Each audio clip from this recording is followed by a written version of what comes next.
Em nome do Pai, e do Filho, e do Espírito Santo. Amém.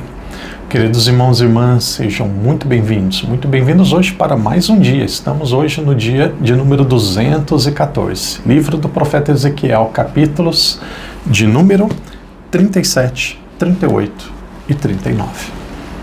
Pai nosso que estais nos céus, santificado seja o vosso nome, venha a nós o vosso reino. Seja feita a vossa vontade, assim na terra como no céu. O pão nosso de cada dia nos dai hoje. Perdoai-nos as nossas ofensas, assim como nós perdoamos a quem nos tem ofendido. E não nos deixeis cair em tentação, mas livrai-nos do mal. Amém.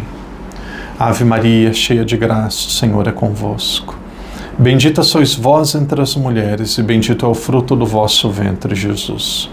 Santa Maria, Mãe de Deus, rogai por nós, pecadores, agora e na hora de nossa morte. Amém.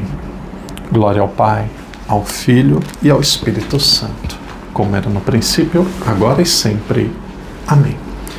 Queridos irmãos e irmãs, hoje é o vídeo de número 214. Estamos no profeta Ezequiel, nos capítulos 37, 38 e 39. O capítulo 37 lembra muito o capítulo 39. O capítulo 37 lembra muito o capítulo 36 que nós vimos ontem. E que bom que muitos gostaram e colocaram aí o seu comentário dizendo que nós também precisamos de um coração novo, um coração de carne. E quem dá esse coração de carne é o coração de Cristo, o coração de Jesus.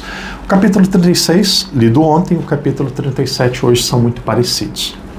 O capítulo 37 diz assim: o profeta, ele visualizou, e nós vamos ler, o texto lido ele é melhor. O profeta, ele visualizou como se fosse um cemitério, um lugar assim enorme com muitos ossos. Ossos que significam ressequidos de pessoas já mortas. E aí vem Deus e ele dá vida, ele coloca o seu espírito.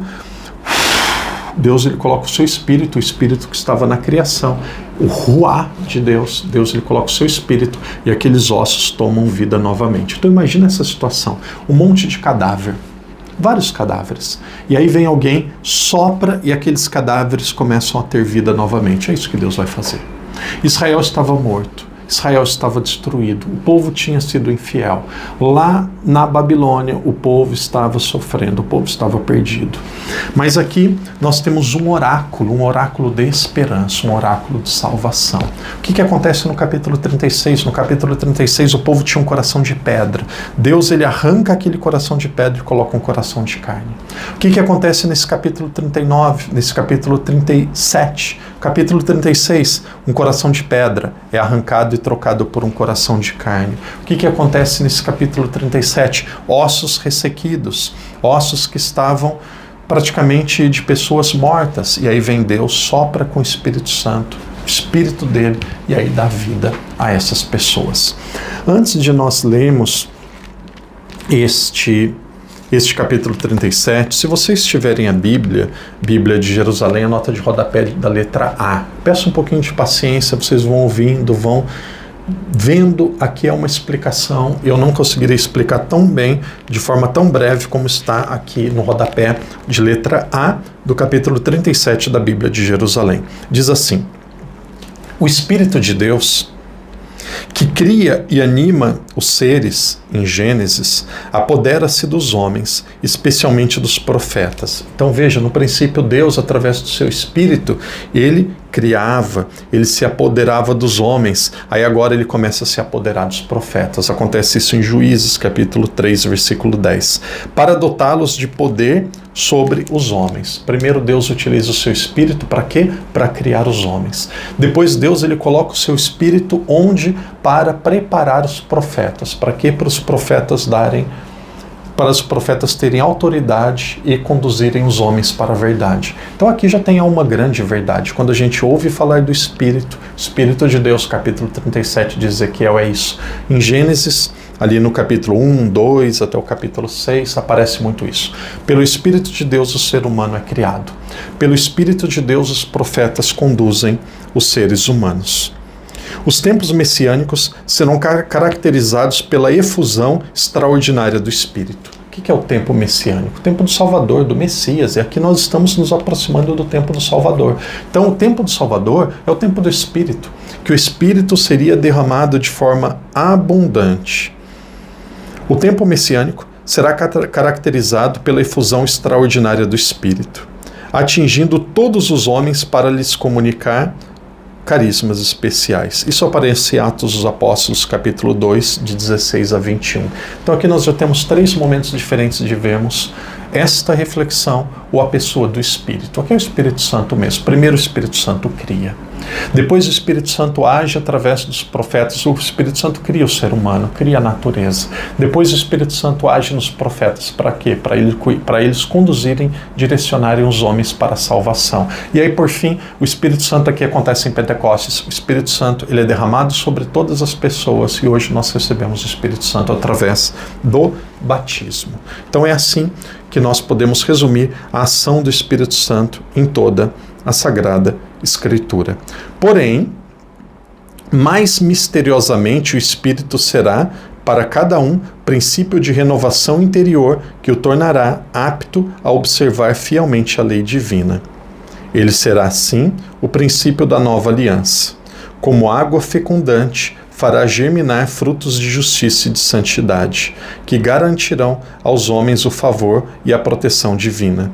Essa efusão do Espírito Santo efetuar-se-á por intermédio do Messias, que será o primeiro beneficiário em vista do cumprimento da sua obra da salvação. Então nós temos aqui diferentes momentos do Espírito Santo agindo, e aí o momento ápice, o momento mais alto seria através do Messias. Por quê? Porque o Espírito Santo iria não só purificar, mas revelar toda a verdade que as pessoas precisavam saber. Depois dessa introdução relativamente longa, nós vamos ler um pouco aqui o capítulo 37, que vale muito a pena. Deus diz assim a partir do versículo 4, Deus diz assim a Ezequiel: vai e profetiza isso. Vamos voltar um pouco para a gente entender como que foi a visão dele. Diz assim: a mão de Javé veio sobre mim e me conduziu para fora, pelo Espírito de Javé, e me pousou no meio de um vale, e esse vale estava cheio de ossos. Então essa foi a visão, como se fosse um sonho. Acontece em alguns movimentos que as pessoas têm como se fosse uma visão dada por Deus. Então ele vai para o alto de um vale, naquele alto daquele vale, ele vê ali embaixo que estava cheio de ossos. E aí fez com que me movesse em torno deles de todos os lados. Então veja, o profeta foi levado para o alto do monte. Ele viu vários ossos ali embaixo. Quando vocês ouvirem falar dos ossos ressequidos, vocês vão lembrar do vídeo de número 214. Não sei se vai lembrar que é 214, mas vai lembrar de hoje. Ezequiel 37, ossos ressequidos. Um texto extremamente valioso para a doutrina católica. Então, o profeta foi levado no alto do monte. Ele viu os ossos ali ressequidos. Ele foi convidado a andar ao redor dos ossos. Ele não só imaginou, ele viu, ele desceu, ele andou ao redor dos ossos. E aí Deus disse: filho do homem, porventura tornarão a viver esses ossos? E aí Deus perguntou para ele: Ezequiel, filho do homem, esses ossos vão tornar a viver? E aí o que Ezequiel disse? Sou eu que sei disso? É o Senhor que sabe. Olha Ezequiel dizendo. Ao que respondi: Senhor Javé, tu sabes. Então ele disse: profetiza a respeito desses ossos e diz-lhes: ossos secos, ouvi a palavra de Javé. Assim fala Javé a esses ossos: eis que vou fazer com que sejais penetrados pelo Espírito e vivereis. Cobrir-vos-ei de tendões, darei carne para esses ossos. Farei com que sejais cobertos de carne e vos revestirei de pele.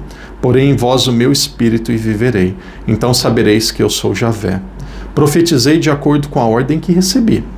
Enquanto eu profetizava, houve um ruído e depois um tremor, e os ossos se aproximaram uns dos outros. E vi então que estavam cobertos de tendões, estavam cobertos de carne e revestidos de pele por cima, mas não havia espírito neles. Então me disse: profetiza ao espírito, profetiza, filho do homem, e diz-lhe: assim diz o Senhor Javé: Espírito, vem dos 4 ventos e sopra sobre estes mortos para que vivam. Profetizei de acordo com o que ele me ordenou. O Espírito penetrou-os e eles viveram, firmando-se sobre os seus pés como um imenso exército. Então aqui, até o versículo 10, nós temos a visão dos ossos ressequidos, que voltaram a viver. Voltaram a viver como? Através do Espírito de Deus. E aqui vai mostrar que o povo estava perdido, coração de pedra. Um osso, mais do que um coração de pedra, eram apenas ossos. E aí a aliança, a misericórdia, a sabedoria de Deus veio para salvar esse povo. Isso daqui é tudo um anúncio de Jesus. Por quê?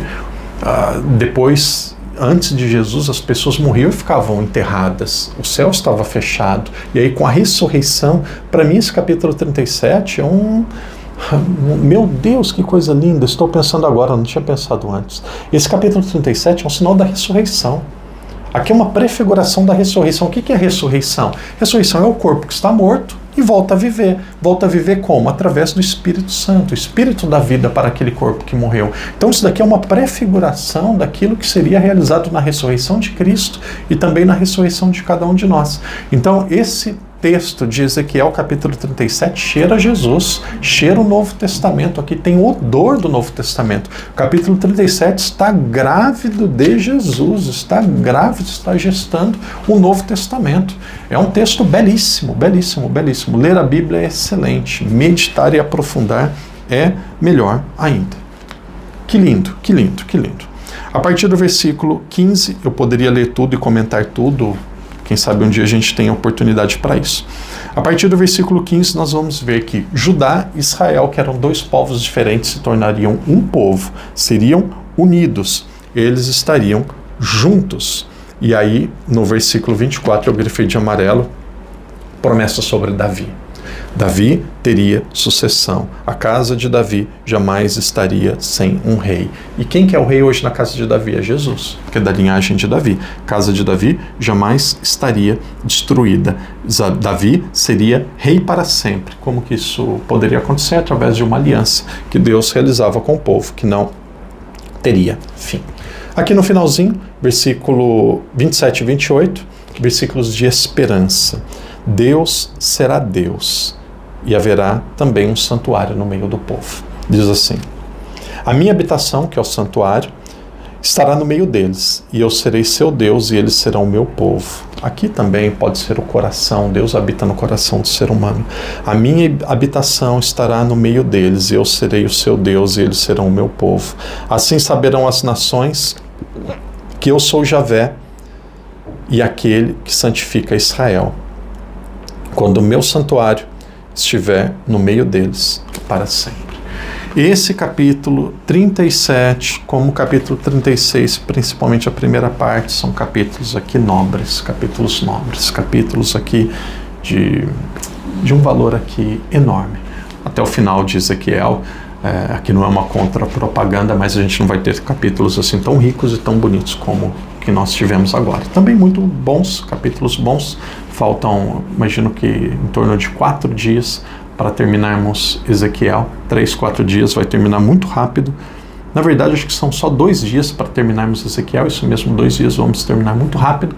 Mas o que tem de mais importante mesmo é o que nós acabamos de ver agora, esses capítulos que nós vimos. E aí também, quem está nos grupos de WhatsApp, ou vocês vão ver no YouTube, fiquem atentos que nós já teremos aqui muito em breve, possível, já foi até postado o mapa, o resumo dos capítulos para o próximo mês, o mês de agosto. Nós temos ali capítulo 38 e 39, um breve resumo, eles são muito parecidos, vai falar contra Gog, rei de Magog. Então havia um povo vizinho, uma nação que estava próxima de Jerusalém, que estava próxima de Israel, que zombava, atacava Israel, e depois, por intervenção divina, esse povo ele seria conquistado, ele seria destruído.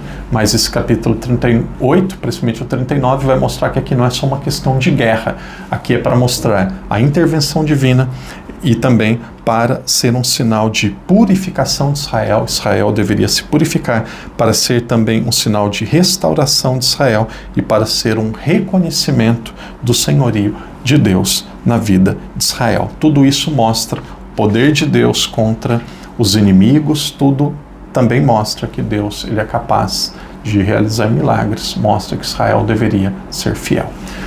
Ninguém pode dizer que o livro do profeta Ezequiel é um livro pessimista, que só mostra culpa e depois sofrimento. Não. A partir quando termina os oráculos da nação, a partir do capítulo ali 34, mais ou menos, quando continua falando dos pastores, mas já mostra pontos positivos, que é o bom pastor, nós temos aqui capítulos muito ricos, até o capítulo de hoje principalmente. O capítulo 37, do 33 até o 37, são capítulos de muita esperança, mostrando que Deus está com seu povo, que Ele não vai abandoná-lo. Claro, o capítulo 38 e 39 também, mas os capítulos de 33 a 37, quem quiser aprofundar o livro do profeta Ezequiel deve mergulhar nesses capítulos. Capítulos que mostram a intervenção divina, a misericórdia divina e como Ele não destrói, Ele restaura o seu povo. Parabéns pela perseverança, vamos adiante e até amanhã, se Deus quiser. Em nome do Pai, do Filho e do Espírito Santo. Amém.